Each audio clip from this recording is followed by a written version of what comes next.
Hi, everybody. This is the Michigan Innovation Podcast, and we are so happy today to have Halle Simpson with us on the podcast. And we are going to do a deep dive into coaching and some of the really important work that Halle's doing in the area of coaching and executive coaching. But before we do that, how are you doing today?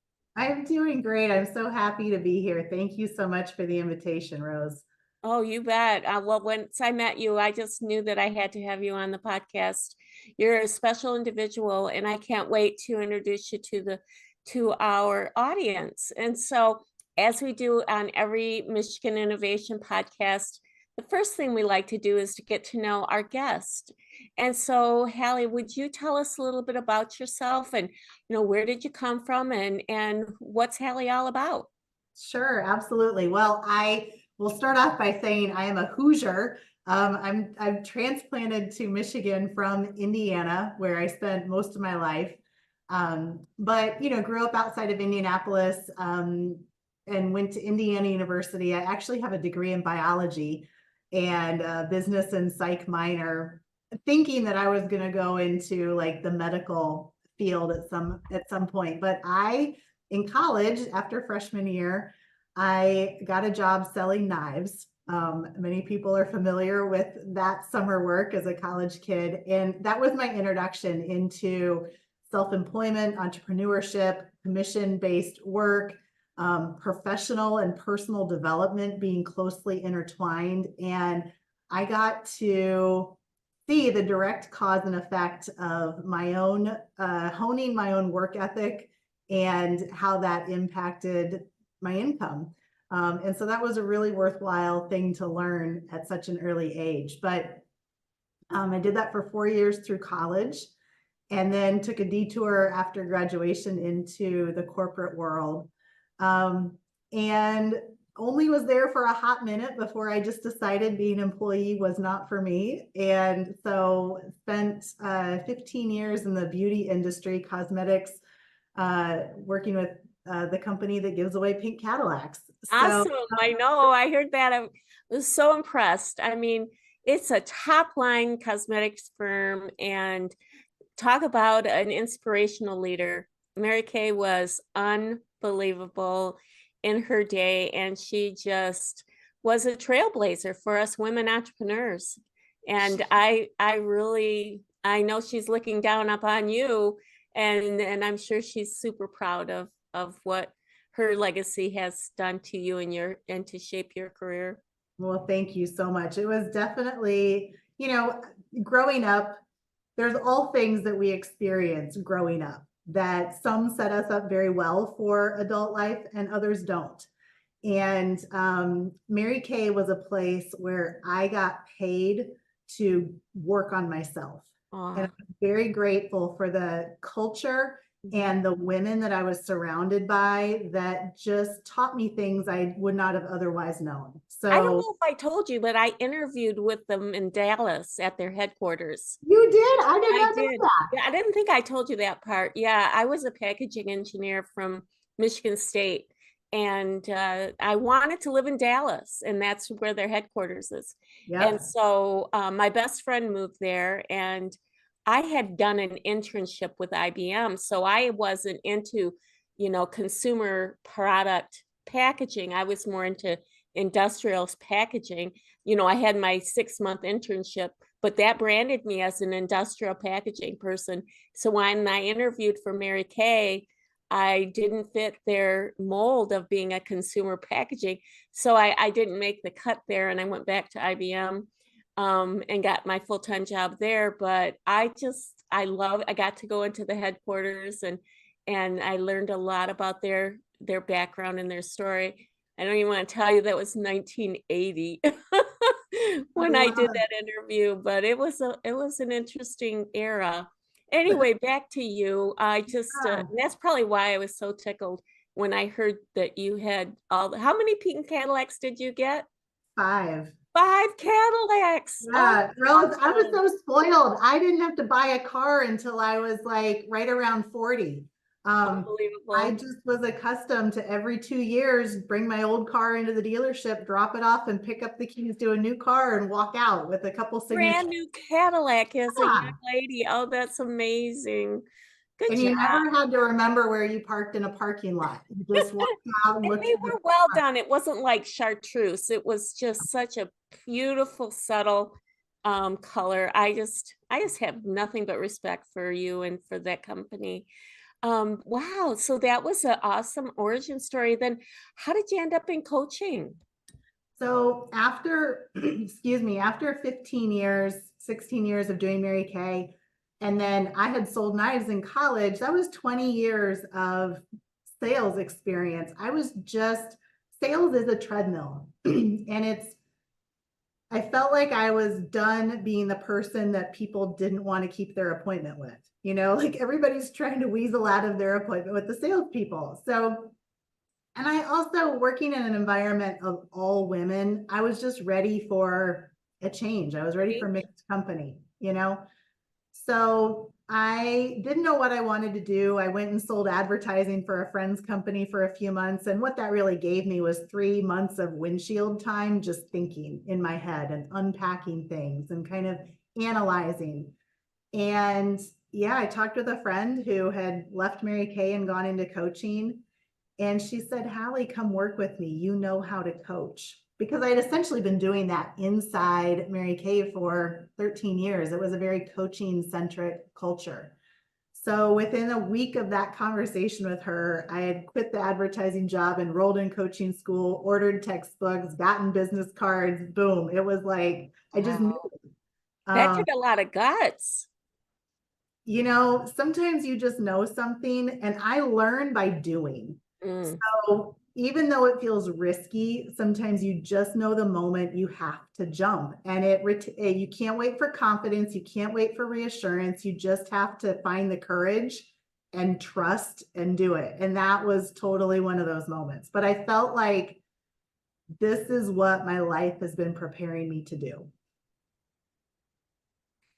Well, there's so many different kinds of coaching. I was just wondering, where do you fall into the spectrum of a coach? I know that there are different types of coaching that can be done.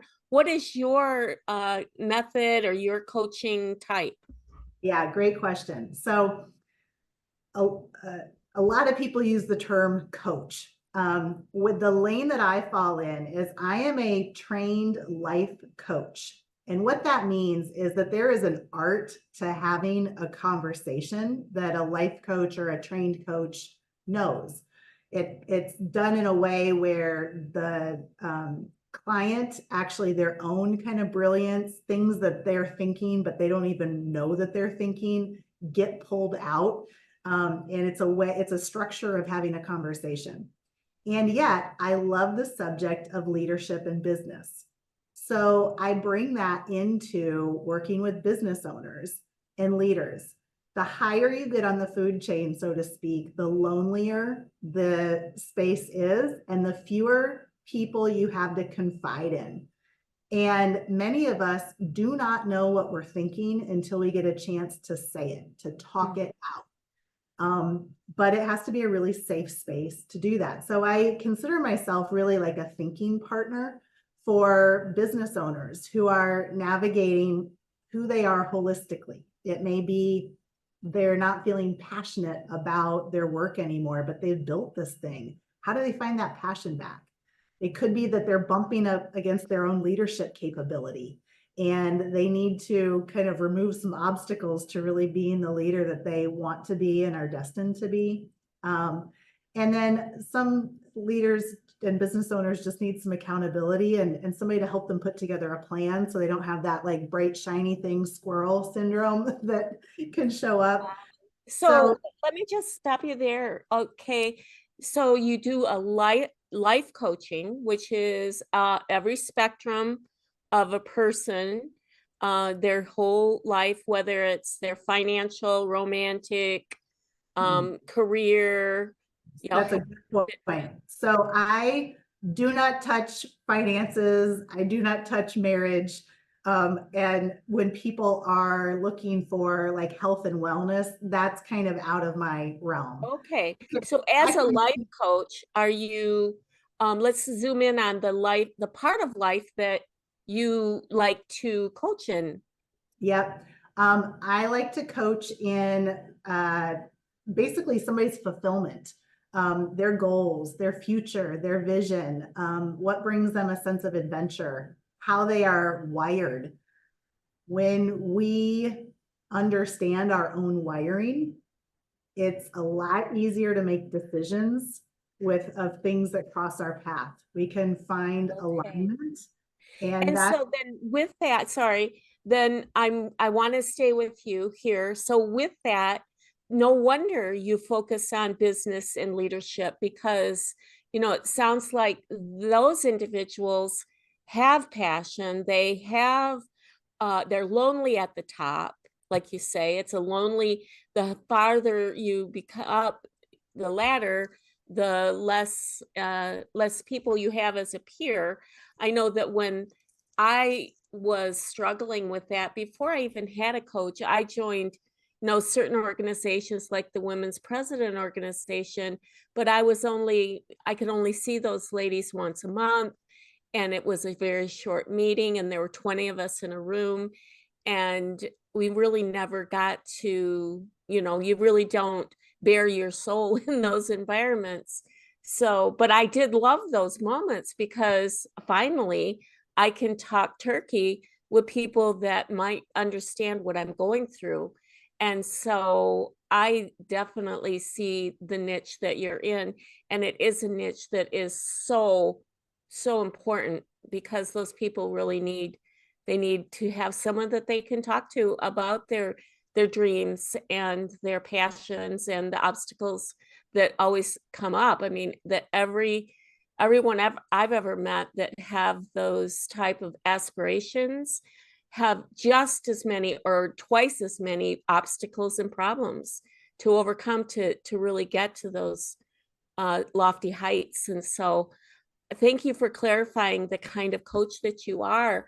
And how long have you been doing this? sure. I started in 2017 is when I got formally trained, but I had been kind of practically doing it for about 13 years before. So yeah, I have a lot of experience, and I love I love talking with people about things that matter and going deep and talking about substance. So Absolutely. Well, so coaching is not regulated, right? It's not a field where people can see your seal of a Better Business Bureau, Better Homes and Gardens or whatever, or a certification or a licensure.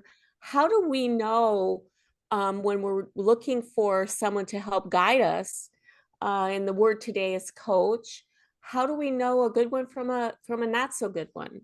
yeah, this is a really good question because there coaching is not regulated. However, there are associations and entities that are to foster the growth of the industry. So there's the International Coaching Federation, that is a global organization that accredits schools, coaching schools, and also credentials coaches, and has a standard of ethics and core competencies to elevate and uphold the coaching profession. You do not have to be affiliated with it as a coach, but many coaches are because they want that standard of excellence, and many companies are wanting ICF credentialed coaches. So, but how do you know if you're getting a good coach? Because somebody can be, an employee at a company one day and call themselves a coach the next day. So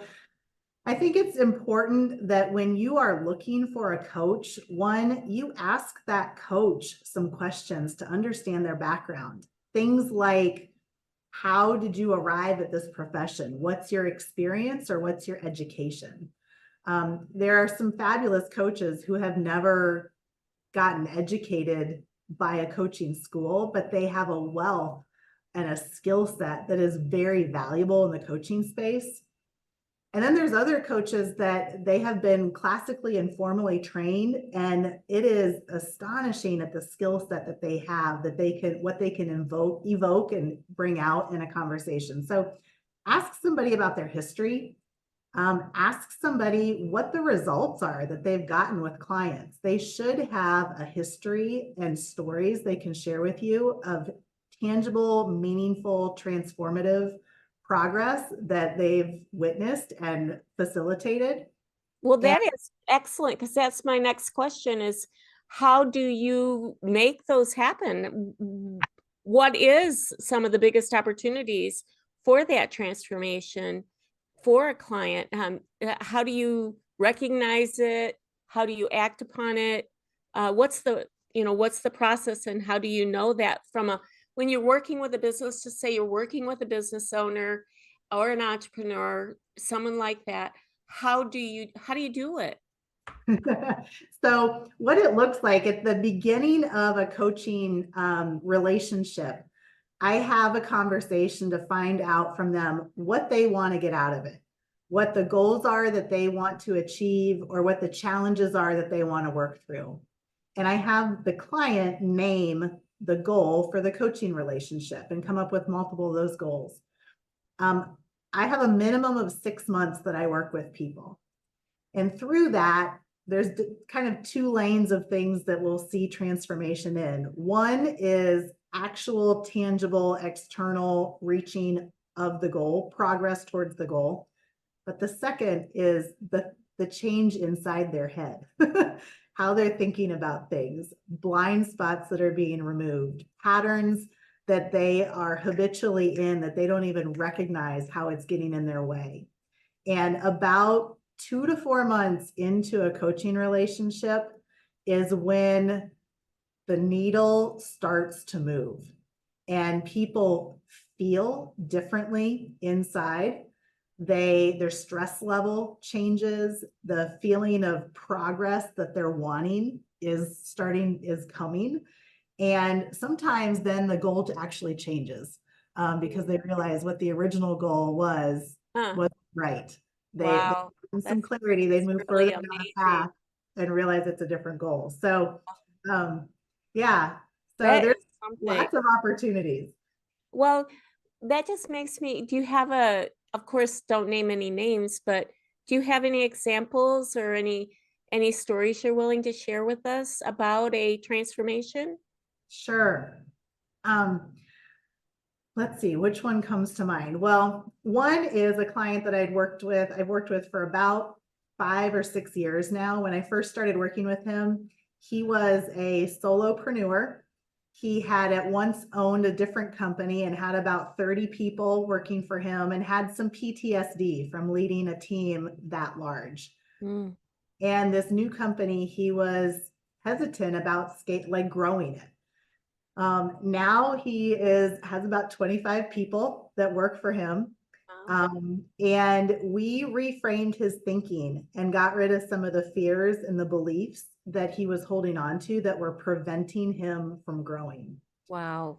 We also started him thinking about, he's a family man, and we started thinking about where his family is going to be 5 years, 10 years from now, and how to set up his business to support the growth that his family would need financially and with his schedule. So now I coach his leadership, and then I do some training and coaching his Wow. emerging leaders.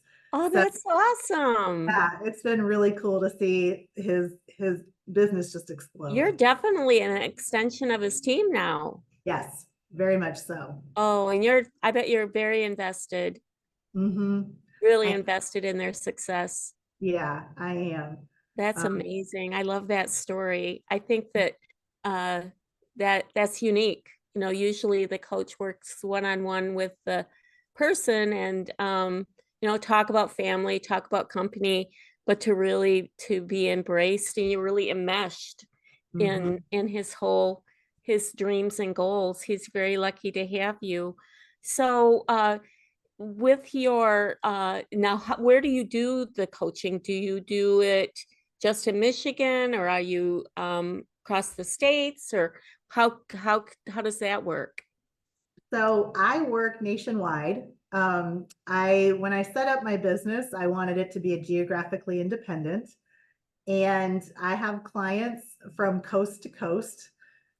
Most of the work that I do is via phone. I find that I can actually listen more deeply when I'm not visually distracted. Mm-hmm. But there are instances where having face-to-face interactions or a Zoom meeting is beneficial for brainstorming and kind of having a whiteboard, so to speak, to work with. Mm-hmm. But then I also do retreats. I have one-on-one coaching retreats where clients can come to me in Traverse City, and it would be a 3-night, 2-day private coaching retreat to just pluck somebody out of all the hustle and bustle of their daily life and let them think and plan and decompress and welcome creativity. Um, so that's something fun. And then the other one that I'm going to be doing in January is a coaching retreat in Puerto Rico. So this will be the first like Wow. kind of big event like this. So Oh, that sounds like a wonderful event. How yeah, we're many going to go. folks do you expect to join you down there? It's going to be pretty intimate. So it'll be anywhere from 7 to 10 people. Kind of like a mastermind. A little bit, yes. And it's going to be right on the beach in Puerto Rico, and it'll be a little bit of mastermind, a little bit of creating some discomfort and getting people out of their comfort zones. And Oh, that sounds awesome. Sounds yeah, fun even. thank you. So, are you also a speaker? I am. What's that about? I so from a young age, when I sold knives, I was training sales reps. So I got very accustomed to being in front of a group and translating skills of some type and depositing information for people.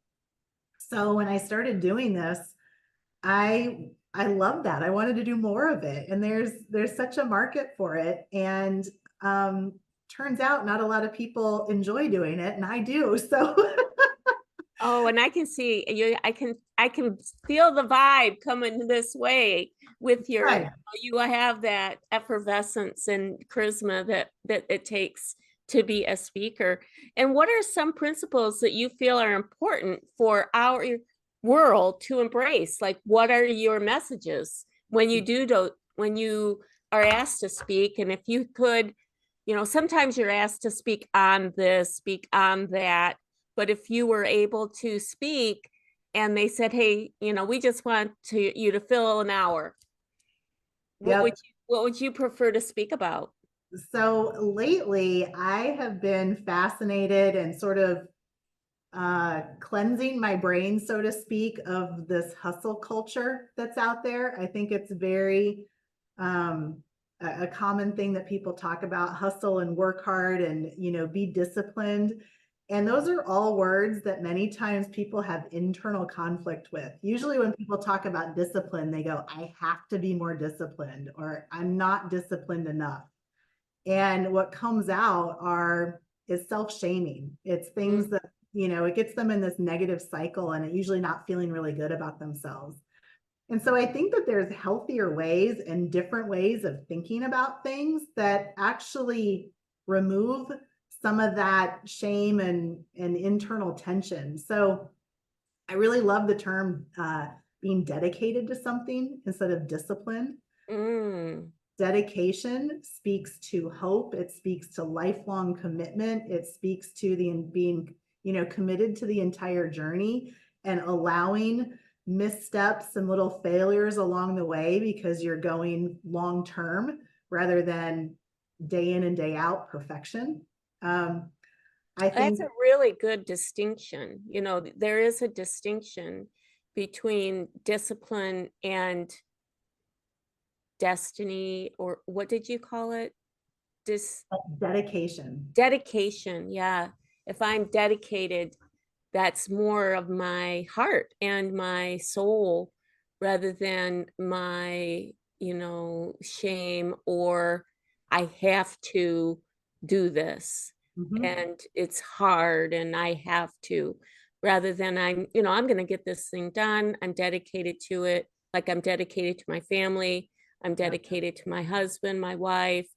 I'm dedicated to this company.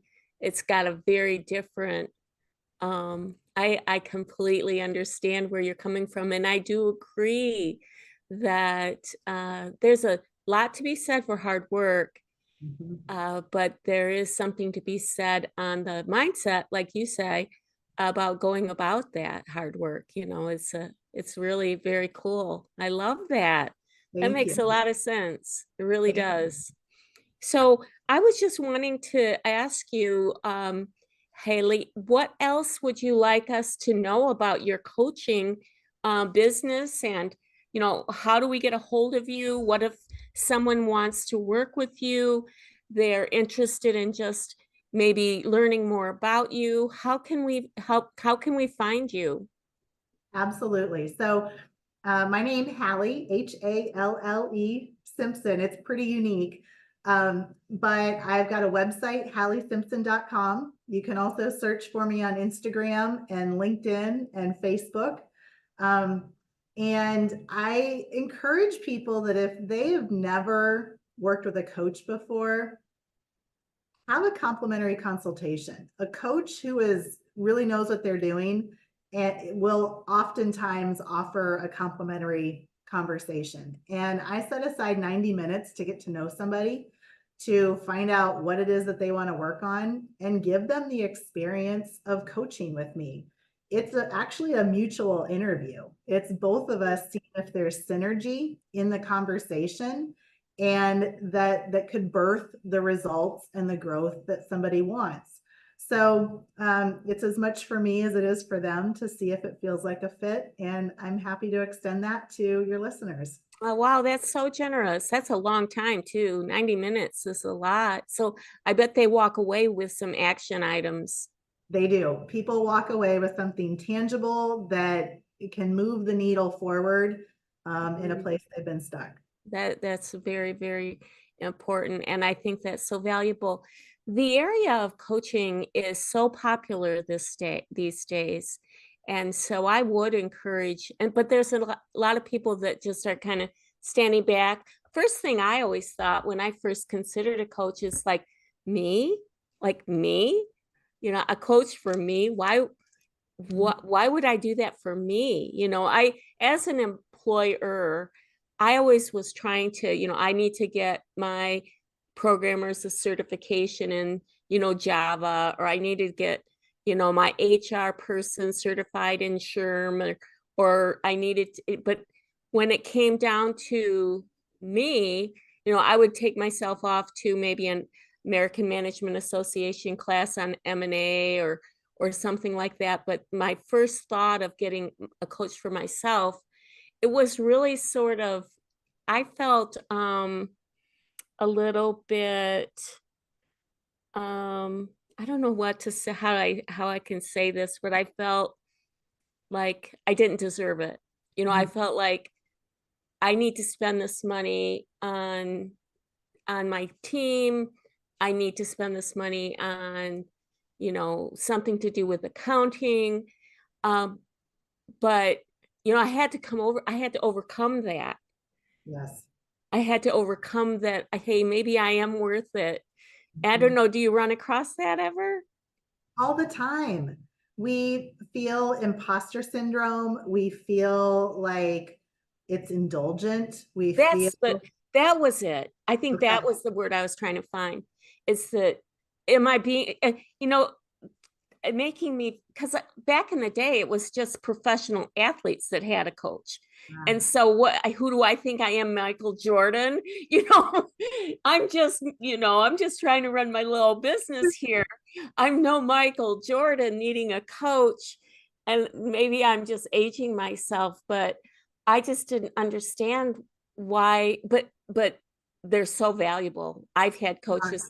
I can't say enough about coaches because Mhm. they've helped me through so many different challenges in life. And I definitely look forward to, working with you in the future if possible.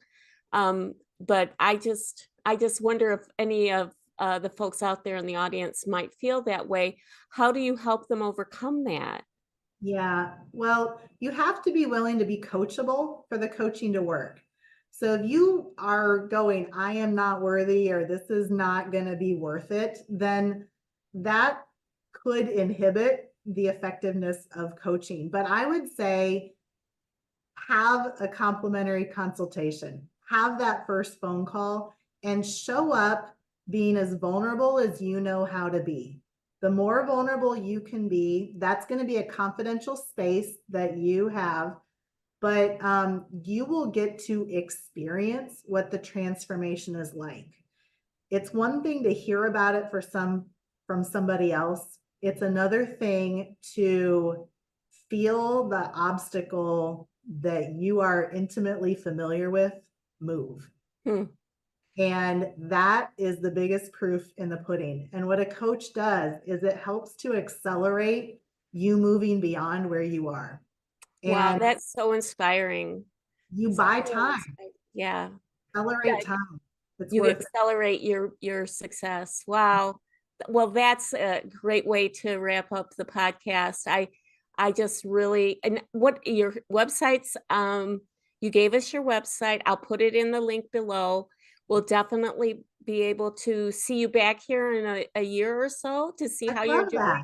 how Yeah. things are going. I would love to see you back. And I just want to thank you so much for joining us today. And I hope that, is there any last words that you would like to share with our audience? I would just say go do something that takes you out of your comfort zone, because it will shift your perspective on things that you might not even know are related to it. Oh, well said. Awesome. Well, with Thank that, you. we are going to close out this Michigan Innovation Podcast, and we'll see you next time. Bye. Thanks, Rose.